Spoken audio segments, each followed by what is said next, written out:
दोस्तों वैसे तो हर रोज कई सारे अलग-अलग ड्रामास हम देखते हैं और काफ़ी ड्रामा ट्रेंड में भी रहते हैं। लेकिन आज हम आप लोगों के लिए एक ऐसा ड्रामा लेकर के आए हैं, जिसकी कहानी आप लोगों को बहुत ही पसंद आएगी और इसकी जो लव स्टोरी है ड्रामे की, वो आप लोगों के दिल को छू जाएगी। हाँ दोस्तों, मैं बात कर रहा हूँ आप लोगों के लिए एक बेहतरीन और शानदार ड्रामा, जिसको दोस्तों आप लोग कर्मर फॉर डिम्पिंग हर के नाम से आप लोगों को ये ड्रामा अभी देखने को मिल रहा है, जिसको आप लोगों को मिस बिल्कुल नहीं करना चाहिए और इस ड्रामे को आप लोगों को एक बार तो ज़रूर से ज़रूर देखना चाहिए।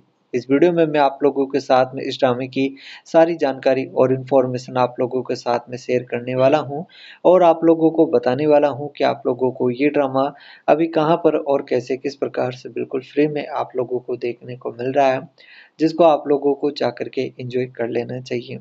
दोस्तों, मैं आप लोगों को बताऊँ तो दोस्तों इस ड्रामे की जो कहानी है वो दोस्तों काफ़ी अच्छी है और इस ड्रामे के अब तक आप लोगों को दोस्तों जो है आप लोगों को 70 एपिसोड टोटल देखने को मिलने वाले हैं। सारे एपिसोड काफ़ी कमाल के हैं और काफ़ी अच्छे क्वालिटी कंटेंट के साथ में ये ड्रामा आप लोगों को अभी ट्रेंड करता हुआ देखने को मिल भी रहा है, जिसको आप लोगों को मिस नहीं करना चाहिए और इस कमाल के और बेहतरीन ड्रामे को आप लोगों को ज़रूर से ज़रूर जाकर के एंजॉय कर लेना चाहिए। हाँ दोस्तों, इस कर्मा फॉर डंपिंग हर नाम से इस ड्रामे को ऑडियंस की तरफ से अच्छा रिस्पॉन्स तो देखने को मिल रहा है और इस ड्रामे का जो प्रेजेंटेशन है वो वाक़ई में बहुत ही कमाल का है, जो आप लोगों को ज़रूर पसंद आएगा। अब ड्रामे की स्टार्टिंग में हमें नीना को दिखाया जाता है, जो कि एक सीधी-सादी सी और सच्ची और मासूम लड़की थी। उसके पिता एक बड़े बिज़नेस परिवार के ड्राइवर थे। वहीं उस परिवार का बेटा था जैसन, जो अमीर, खूबसूरत और थोड़ा अहंकारी स्वभाव का था। नीना और जैसन की जान-पहचान बचपन से थी। नीना हमेशा जैसन को दूर से देखती थी। वो उसका बचपन का सपना था, उसका पहला और आखिरी प्यार। जब दोनों बड़े हुए तो नीना ने अपनी हिम्मत जुटाकर जैसन से अपने दिल की बात कह दी। जैसन ने हाँ तो कह दी, लेकिन उसके लिए वो बस एक टाइम पास रिश्ता था। उसे कभी एहसास ही नहीं हुआ कि नीना उसके लिए सब कुछ छोड़ने को तैयार थी। दोनों का रिश्ता 2 साल तक चला। नीना ने उस पर विश्वास किया, उसके साथ सपने देखे, लेकिन एक दिन जब जैसन की माँ को इस रिश्ते के बारे में पता चला, तो सब खत्म हो गया।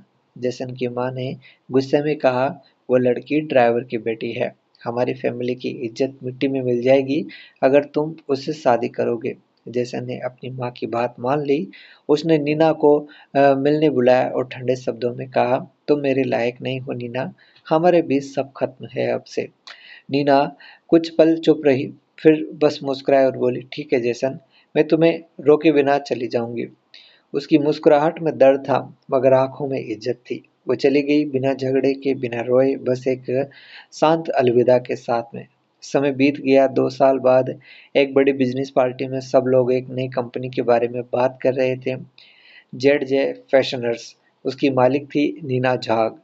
जैसन ने नाम सुना तो दिल में कुछ हलचल सी हुई और जब उसने पलट कर देखा, वहाँ वही नीना थी, वही चेहरा, मगर अब एक अलग आत्मविश्वास के साथ। वो अब एक सफल, समझदार और बेहद खूबसूरत महिला बन चुकी थी।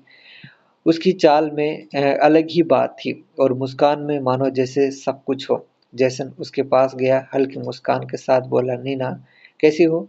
नीना ने शांत स्वर में जवाब दिया, मैं बहुत अच्छी हूँ मिस्टर जैसन, आप कैसे हैं? उसके मिस्टर जैसन शब्द ने सब कुछ कह दिया। अब वो उसके अतीत का हिस्सा बन चुका था। धीरे-धीरे जैसन की ज़िंदगी बिगड़ने लगी, उसका बिज़नेस डूबने लगा, रिश्ते टूटने लगे। वो वही दर्द महसूस करने लगा जो उसने कभी नीना को दिया था। रातों को नीना की याद उसे सोने नहीं देती थी। वो सोचता था, काश मैंने उसे उस दिन रोका होता। एक दिन उसने हिम्मत की और नीना से मिलने गया। वो उसके ऑफिस में गया और बोला, नीना मुझे माफ़ कर दो, मैंने बहुत बड़ी गलती की थी। नीना ने शांत होकर उसकी तरफ देखा और बोली, जैसन, तुमने मुझे तब छोड़ा था जब मैं कुछ नहीं थी। अब मैं तुम्हें इसलिए नहीं छोड़ सकती क्योंकि अब तुम मेरे लायक नहीं रहे। ये सुनकर जैसन की आंखों में आंसू आ गए। कर्म ने अपना हिसाब पूरा कर दिया था। नीना ने ना तो बदला लिया, ना उसे नीचा दिखाया। उसने बस खुद को बेहतर बनाया, अपने काम, आत्मविश्वास और सम्मान के साथ में। जहाँ पर मेहनत से सब कुछ हासिल किया जा सकता है, वो बताती है ऐसा। अब वो किसी की ड्राइवर की बेटी नहीं थी, अब वो अपनी पहचान खुद बना चुकी थी। जैसन उसकी तरफ देखता रहा, वो मुस्कुरा रही थी, वो मुस्कान जिसमें दर्द नहीं, सिर्फ सुकून था। प्यार हार कर भी जीत सकता है, बस शर्त ये है कि इंसान खुद से हार ना माने।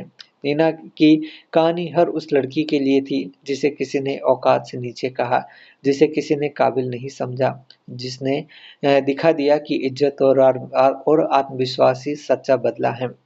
और यही था उसका कर्म, जो लौटकर उसी को मिला जिसने कभी उसे छोड़ा था। जहाँ पर कुछ महीने ऐसे ही बीत गए, एक इंटरनेशनल बिजनेस कॉन्फ्रेंस हुई, जहाँ दुनिया भर की कंपनियां और नए प्रोजेक्ट्स लेकर आए थे।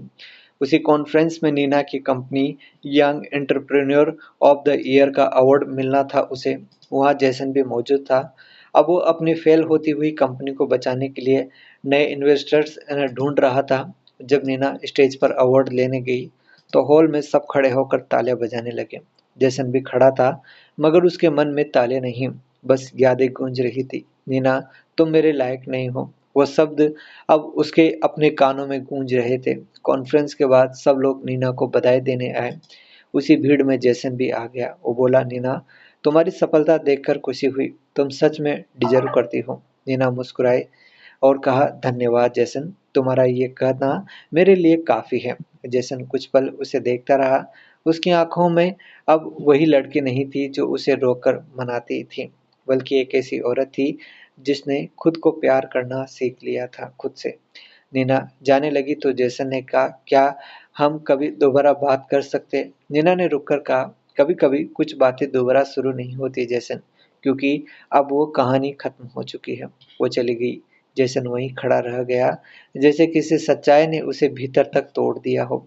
कुछ हफ्ते बाद नीना की कंपनी को एक नया कॉन्ट्रैक्ट मिला, एक जॉइंट प्रोजेक्ट एक बड़ी कंपनी के साथ, और वो कंपनी थी जैसन ग्रुप।